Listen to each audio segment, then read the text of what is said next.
আজকে আমরা বিসিএসে আসা বাংলা সাহিত্যের চরিত্র সংলাপ এবং উক্তি নিয়ে আলোচনা করব। তো অলরেডি আমার 34টি কোশ্চেনের মধ্যে 28টা কোশ্চেন পড়া আছে। তো আমি আনরিড যে কোশ্চেনগুলো সেগুলো পড়বো 6টা। দেখি কী আছে এগুলো। প্রভাত ফেরির মিছিল যাবে, ছড়াও ফুলের বন্যা, বিষাদ গীতি গাইছে পথে তিতুমিরের কন্যা। কার লেখা? শামসুর রহমান, আল মাহমুদ, আহসান হাবিব, আব্দুল গাফফার চৌধুরী। এটি খুব সম্ভবত লেখা এটা আব্দুল গাফফার চৌধুরী। সরি, এটা উত্তর হচ্ছে আল মাহমুদ। প্রভাত ফেরির মিছিল যাবে, ছড়াও ফুলের বন্যা, বিষাদ গীতি গাইছে পথে তিতুমিরের কন্যা। এর চরণগুলো আল মাহমুদের 21 কবিতা থেকে নেওয়া। আল মাহমুদ সম্পর্কিত কিছু গুরুত্বপূর্ণ তথ্য। আল মাহমুদ একজন প্রথিতযশা কবি। 20 শতকের বাংলা সাহিত্যে তিনি এক প্রতিনিধিত্বশীল প্রতিভা। আধুনিক বাংলা কবিতার নগর কেন্দ্রিক প্রেক্ষাপটে ভাটি বাংলার জনজীবন, গ্রামীণ আবহ, নদী নির্ভর জনপদ, চরাঞ্চল জীবন প্রবাহ ও নরনারীর চিরন্তন প্রেম ও বিরহ তার কবিতার বিশেষ উপাদান। তার প্রকৃত নাম মীর আব্দুস শুকুর আল মাহমুদ। 1934 সালের 11 জুলাই ব্রাহ্মণবাড়িয়া জেলার মোরাইল গ্রামে জন্মগ্রহণ করেন। স্বাধীনতা উত্তরকালে তিনি দৈনিক গণকণ্ঠ পত্রিকার সম্পাদক ছিলেন। তার প্রকাশিত শ্রেষ্ঠ কাব্যগ্রন্থ সোনালী কাবিন 1973। তার রচিত কাব্যগ্রন্থ লোকান্তর। সোনালী কাবিন, কালের কলস, মায়াবী, পর্দা দুলে ওঠো, আরব্য রজনীর রাজহাঁস, বক্তিয়ারের ঘোড়া, প্রেমের কবিতা ইত্যাদি। তার রচিত উপন্যাস কাবিলের বোন, উপমহাদেশ, ডাহুকি, কবি ও কোলাহল ইত্যাদি। তার রচিত গল্পগ্রন্থ পানকৌড়ির রক্ত, ময়ূরীর মুখ, সৌরভের কাছে পরাজিত, 21 কবিতা এর অংশবিশেষ। ফেব্রুয়ারির 21 তারিখ দুপুর বেলার অক্ত, বৃষ্টি নামে বৃষ্টি কোথায়, বরকতের রক্ত, হাজার যুগের সূর্য তাপে জ্বলবে এমন লাল যে, ও সেই লোহিতেই লাল হয়েছে কৃষ্ণচূড়ার ডাল যে, প্রভাত ফেরি মিছিল যাবে, ছড়াও ফুলের বন্যা, বিষাদ গীতি গাইছে পথে তিতুমিরের কন্যা। অন্যান্য অপশন সম্পর্কিত তথ্য। শামসুর রহমান কবি সাংবাদিক শামসুর রহমান 1929 সালে 23 অক্টোবর পুরান ঢাকার 46 নম্বর মাহুতটুলিতে জন্মগ্রহণ করেন। শামসুর রহমান 20 শতকের দ্বিতীয়ার্ধে বাংলা সাহিত্যের অন্যতম কবি হিসেবে খ্যাত। 1960 সালে তার প্রথম কাব্য প্রথম গান দ্বিতীয় মৃত্যুর আগে এর প্রকাশ কবিতায় তার অধিকার প্রতিষ্ঠা করে। তার অত্যন্ত জনপ্রিয় কবিতা স্বাধীনতা তুমি ও তোমাকে পাওয়ার জন্য হে স্বাধীনতা যুদ্ধকালীন লেখা কবিতাগুচ্ছ মুক্তিযুদ্ধ শেষে বন্দি শিবির থেকে নামে কলকাতা থেকে প্রকাশিত হয়। আহসান হাবিব তিনি 1917 সালের 2 ফেব্রুয়ারি পিরোজপুর জেলার শঙ্করপাশা গ্রামে জন্মগ্রহণ করেন। আহসান হাবিব এর শ্রেষ্ঠ কাব্যগ্রন্থর নাম সারা দুপুর। 1964 সালে ঢাকা থেকে সারা দুপুর প্রকাশিত হয়। কাব্যগ্রন্থটি মোট কবিতার সংখ্যা 26। আব্দুল গফফার চৌধুরী 1934 সালের 12 ডিসেম্বর বরিশালে জন্মগ্রহণ করেন। তিনি আমার ভাইয়ের রক্তে রাঙানো গানের রচয়িতা হিসেবে পরিচিত।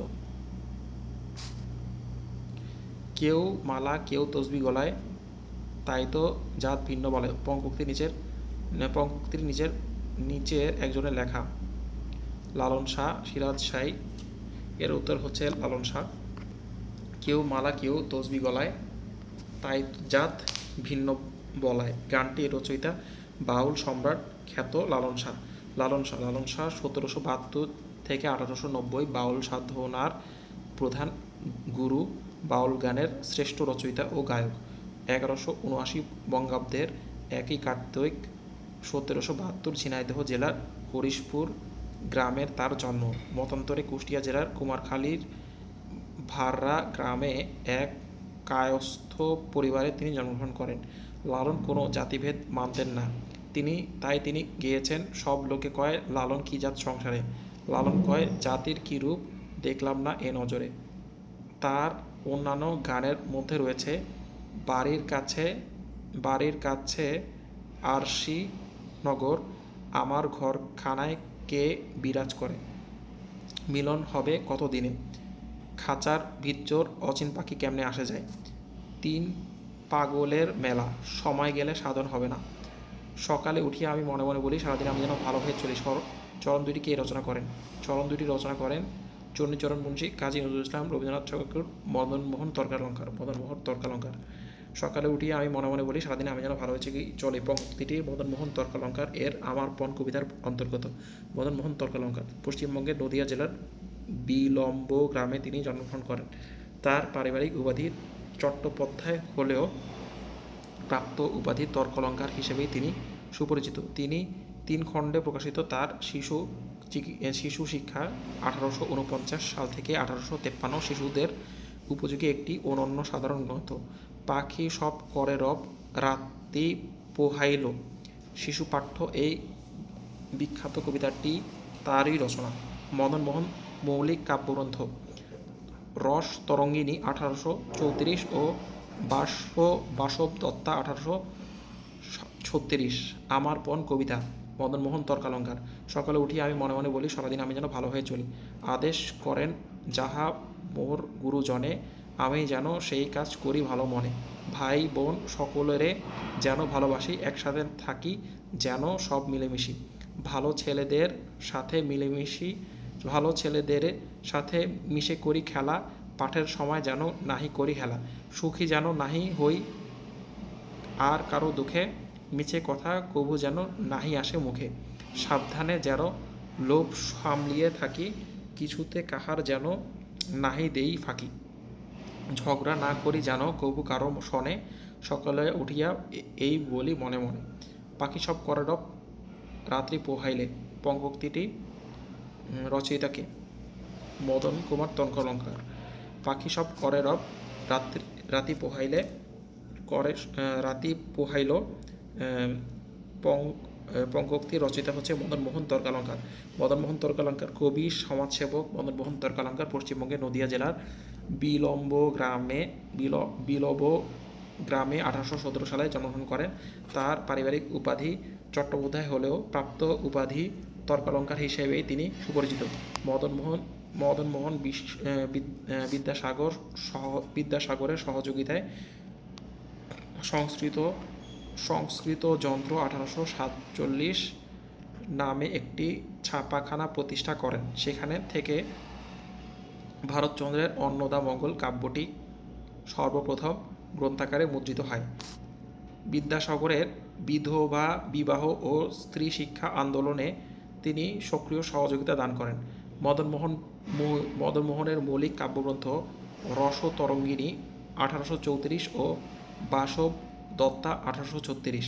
তিনি 3 খণ্ডে প্রকাশিত তার শিশু শিক্ষা 1849 সাল থেকে 1853 শিশুদের উপযোগী একটি অনন্য সাধারণ গ্রন্থ। পাখি সব করে রব, রাতি পোহালো শিশু পাঠ্য এই বিখ্যাত কবিতাটি তারই রচনা। মদনমোহন সংস্কৃত ভাষায় রচিত বেশ কয়েকটি গুরুত্বপূর্ণ গ্রন্থ সম্পাদনা করেন।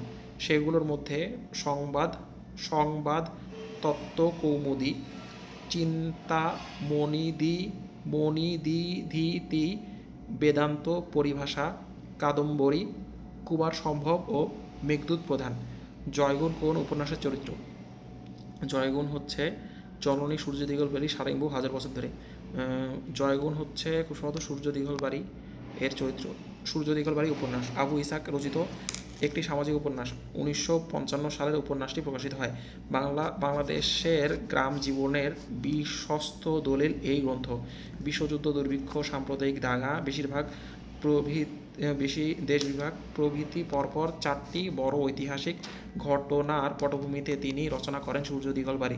জয়গুণ এই উপন্যাসের কেন্দ্রীয় চরিত্র। উপন্যাসের অন্যান্য চরিত্র হাসু, মাইমুন, সাফি, ডক্টর রমেশ চক্রবর্তী, মোরল, গদু ইত্যাদি। আবু ইসহাক কথাসাহিত্যিক, অভিধান প্রণেতা। জন্ম শরীয়তপুর জেলার শিরঙ্গল গ্রামে 1926 সালের 1 নভেম্বর। কাজী নজরুল ইসলাম সম্পাদিত নবযুগ পত্রিকায় আবু ইসহাক অভিশাপ নামে একটি গল্প প্রকাশিত হয়। পরে কলকাতার সওগাত, আজাদ প্রভৃতি পত্রিকায় তার বিভিন্ন রচনা প্রকাশিত হয়। আবু ইসহাকের দ্বিতীয় উপন্যাস পদ্মার পলিদ্বীপ 1986। এই উপন্যাসের পদ্মার বুকে জেগে ওঠা চরের শ্রমজীবী মানুষের জীবন সংগ্রামের কথা আছে। 2003 সালের 16ই ফেব্রুয়ারি ঢাকায় তার মৃত্যু হয়। আবু ইসহাক রচিত অন্যান্য উপন্যাস পদ্মার পলিদ্বীপ, জাল, গল্পগ্রন্থ হারে মহাপতঙ্গ। ঠকচাচা উপন্যাস চরিত্রটির উপন্যাস কোন উপন্যাসের? ঠকচাচা উপন্যাসটি হচ্ছে আলালের ঘরে দুলালের। আলালের ঘরে দুলাল। আলালের ঘরে দুলাল বাংলা ভাষায় রচিত প্রথম উপন্যাস। প্যারীচাঁদ মিত্রের প্রথম গ্রন্থ আলালের ঘরে দুলাল। আলালের ঘরে দুলাল উপন্যাসটি 1858 সালের গ্রন্থাকারে প্রকাশ পায়। উপন্যাসটি দেশীয় বন্ধ্যা শিক্ষা ব্যবস্থা, পাশ্চাত্য সভ্যতার অন্ধ অনুকরণ, সামাজিক ও সাংস্কৃতিক শৃঙ্খলা নিয়ে লেখক তার অভিমত প্রকাশ করেছেন। ধনী বাবুরামের পুত্র মতিলাল কুসঙ্গে পড়ে এবং শিক্ষার ব্যাপারে পিতার অবহেলা তাকে অধঃপতনে নিয়ে যায়।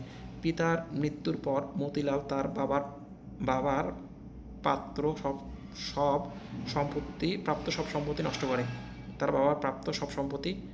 নষ্ট করে। উপন্যাসটিতে সর্বাপেক্ষা উল্লেখযোগ্য চরিত্র হলো মুকাজান মিয়া বা ঠকচাচা। এছাড়াও চরিত্রগুলো হচ্ছে বাবুরামের পুত্র মতিলাল, ধূর্ত উকিল বটলর, অর্থলোভী বাঞ্ছারাম, তোষামোদী বক্রেশ্বর ইত্যাদি। প্যারীচাঁদ মিত্র 1814 সালের 22শে জুলাই কলকাতায় তার জন্ম। তিনি ছিলেন লেখক, সাংবাদিক, সংস্কৃতিসেবী, ব্যবসায়ী। তার ছদ্মনাম টেকচাঁদ ঠাকুর। 1827 সালে তিনি হিন্দু কলেজে ভর্তি হন এবং খ্যাতিমান শিক্ষক হেনরি ডি রোজিওর তত্ত্বাবধান থেকে শিক্ষা সম্পন্ন করেন। তার উল্লেখযোগ্য সাহিত্যকর্মের মধ্যে রয়েছে আলালের ঘরে দুলাল, মদ খাওয়া বড় দায়, জাত থাকার কী উপায়, আধ্যাত্মিকতা। সো এগুলাই ছিল আমার। এরপরে হচ্ছে একটা মনে হয় কোশ্চেন আনরিড আছে, সেটা হচ্ছে প্রভাত ফেরির মিছিলে যাব, ছড়াও ফুলের বন্যা, বিষাদ গীতি গাইছে পথে তিতুমিরের কন্যা। কার লেখা? এটা হচ্ছে আল মাহমুদের লেখা। প্রভাত ফেরির মিছিলে যাবে, ছড়াও ফুলের বন্যা, বিষাদ গীতি গাইছে পথে তিতুমিরের কন্যা। এই চরণগুলো আল মাহমুদের 21 কবিতা থেকে নেওয়া। আল মাহমুদ সম্পর্কিত কিছু গুরুত্বপূর্ণ তথ্য। আল মাহমুদ একজন প্রথিতযশা কবি। 20 শতকের বাংলা সাহিত্যে তিনি এক প্রতিনিধিত্বশীল প্রতিভা।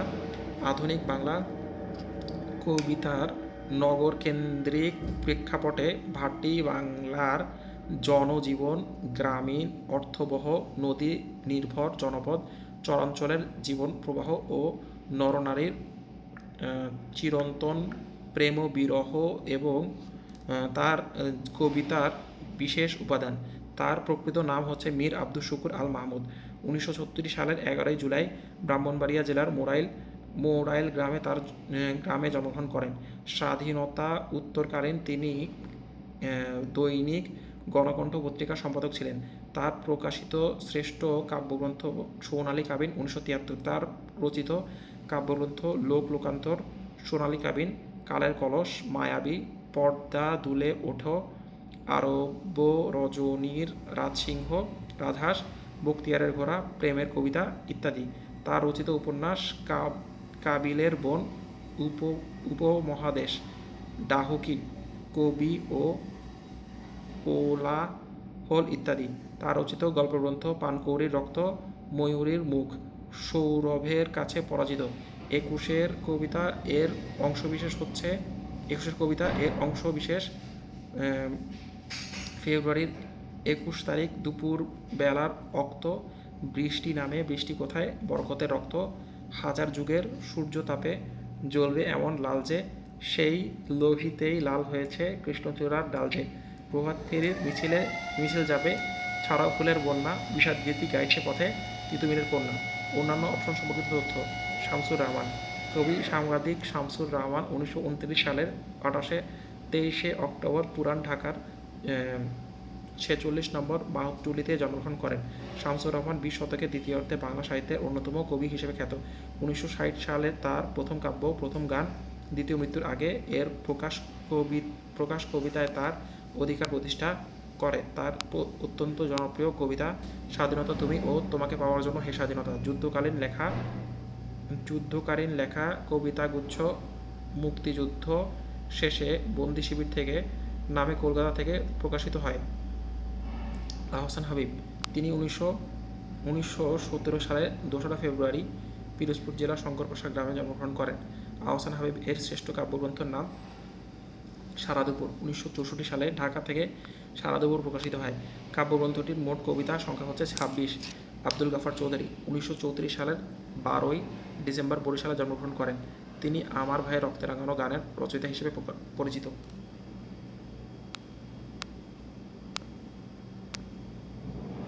সো এই ছিল আমাদের হচ্ছে বাংলা সাহিত্যের চরিত্র, যুক্তি ও সংলাপ।